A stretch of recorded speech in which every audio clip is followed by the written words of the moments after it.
Hey Tech Ants, how you doing? It's Saturday, and as promised, the Eclipse video. Now, here's the thing. One, I'm glad Hyper lets me put it in landscape. Look at this studio, look at this artwork, it's pretty dope, right? Two, I have some very, very unruly people next door, so I'm gonna have to get this done quickly as possible and probably will follow up even again tomorrow, just in case it comes out pretty bad. So, just to be clear. Anyways, let's get into the Eclipse video. Let's talk about what's happening on the whole worldwide front of this thing. CNN is jumping in on this, and they're talking about how the calculations of the path of totality is wrong, or might be off, as they want to nicely say. According to CNN, if you plan on watching the total solar eclipse, the pathway you might be embarking on is going to be off. Now, this comes from what NASA has been talking about, and if you know anything about NASA, the acronym usually stands for Never a Straight Answer. But with that being said, don't fret. Follow your gut. If you are a person who's been having their conspiracies hat on about all this, you should know that mainstream propaganda is probably going to try to throw you off. Whatever this eclipse is supposed to do for you, I don't know. But what I do know is that if mainstream media is talking about it, there must be something significant about it, whether it's trying to mislead you, trying to coerce you into believing something else other than what is naturally working for you.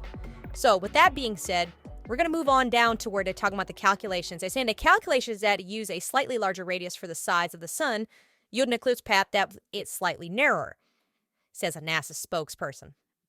Mirror what I said about NASA.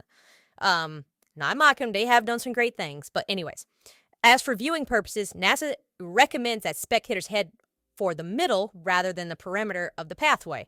Now, if you know anything about how celestial bodies move, how they have their own elliptical orbit sometime, or it can be completely geodesic to our position here on the planet, then you should know that certain things have this push and pull factor. Now, they're saying that the moon isn't technically going to be able to cover it because of the path, but it's a total solar eclipse. You see where I'm going with this? So the problem is, they're trying to say, I would never be near the edge of where the totality is because it's a difference between night and day. Okay, this is a person that works in astrophysics that's talking about this from Villanova University. They're saying mapping at the moment, recent questions around the potentially shifting of the path have focused on a new map calculated by Guildford, England-based software developer John Irwin, who has a webpage called Bacillion Elements. You can see it's on the line on the page. You can check it out if you will. It's not making the X. Now, a lot of people were speculating because it's crossing over 7 towns that are supposed to be called Nineveh. It's not happening. It's only 2 towns out of the 7. And then now the path is not even making an intersecting line that was originally foretold.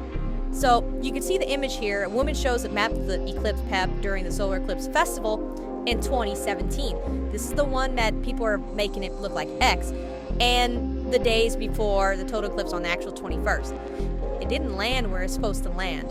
Now, here's the thing. This is NASA talking about this stuff. I know. I can kind of hear some Unicom saying, well, then who else can we trust? Again, you have to make your own discernment. Again, if you're following the esoteric nature of this thing, follow what the guides are telling you from there. I'm only bringing a light to the fact that they're talking about this in the mainstream capacity. So there is some weight to this, that they're going to put this article up on I think CNN's world renowned at this point. Maybe not for good, maybe not for evil, but they're known. So they wouldn't just put on their website. And again, this happened today. So, anyways, the Earth's rotation, remember, I was just talking about this. I didn't even get down the article. You can see I'm scrolling in real time. Deep breath technique. Hold on. Precision eclipse prediction has brought new attention to a tiny but real uncertainty about the size of the sun. Here we go again.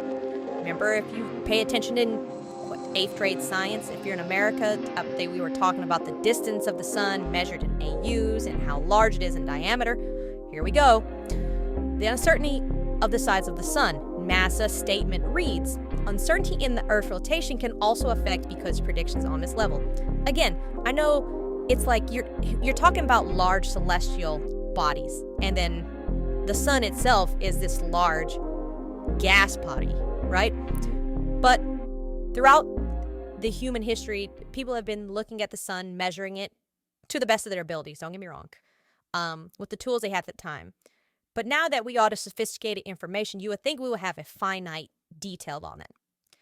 Now, the sun itself is, don't look at me like I'm crazy, but it is somewhat of a living organism. It grants us life here on the planet, right?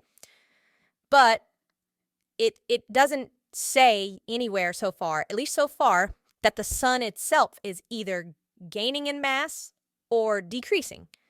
And if it's decreasing in mass, I mean, I don't think any of us will live to see it, but that means it's losing its power, otherwise known as becoming hopefully a brown dwarf before it becomes a black hole.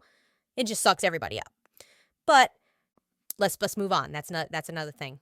The edge effects. Bacillion Elements website advertises that people shouldn't consult Irwin's alternative eclipse map if you're hoping to travel to the edges of the path, where the total length of darkness may be extremely brief, but onlookers can catch a prolonged glimpse of various other eclipse-related phenomenon. They're talking about that corona edge. I don't even need to scroll down to know what they're talking about. Well, there it is at the bottom. There it is. Yeah. They're talking about the edge, that weird effect where it looks like it's a black ring or a portal opening. And to some people who, again, I'm going to keep holding back in on the esoteric stuff, makes sense. It could be to you if you are following that, you're deep into that one side and not looking at the diametrically opposed side, right? The last NASA statement that goes down to ARCO says that in the statement, traveling towards the center of the path of totality, even a mile or two, will quickly increase the length of totality that people can see. Now, so far, although there goes the corona thing I was talking about, so far, if you look in this article I left up on a screen, they haven't even advocated for one, protecting your eyes, which you really should do because you can go blind. All right, don't be like certain people where you look directly at this thing and then all of a sudden you can't see anymore. That might be an extreme case, but there's a reason why you can't stare at the sun for prolonged periods of time, whether there's an eclipse or not. It's still massively powerful. I mean, come on, people. It's a hydrogen bomb in the sky, okay? To close out this, it says, the phase of the eclipse will plunge the area into darkness. The temperature will drop, so don't be alarmed. The animals will behave as if it's nightfall, so be careful where you're at. So nighttime predators might be present in your area depending on your geographical region. And the sun's corona, whether it's blazing hot, the outer atmosphere will be available. Bright stars and planets will shine in the surrounding sky. When you see the total eclipse, you can't go back. Guinean said, it's spectacular. Of course, it's a natural phenomenon that, for the most part, the whole world can partake in.